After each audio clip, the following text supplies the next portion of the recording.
Ilan sa mga tips para alagaan ng sarili. Una, love yourself.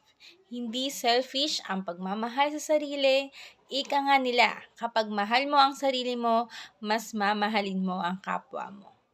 Number 2, magtiwala ka sa iyong sariling kakayahan. Kaya huwag kang matakot. Kung ano man yung talent mo, ipakita mo yan sa buong mundo kasi ibinigay yan sa'yo ng Panginoon. Number 3, mag-set ka ng goals. Kasi kapag may plano ka sa buhay, mas alam mo kung saan ka patutungo. At number 4, maglaan ka ng oras sa mga bagay na nagpapasaya sa'yo.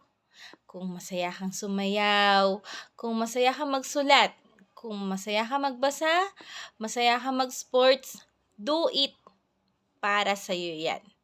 At number 5, huwag mong kalimutan na mahalaga ka at may karapatan kang maging masaya. Kaya be yourself.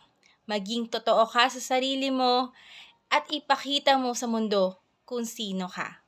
Kaya trust yourself, believe in God. God bless you always.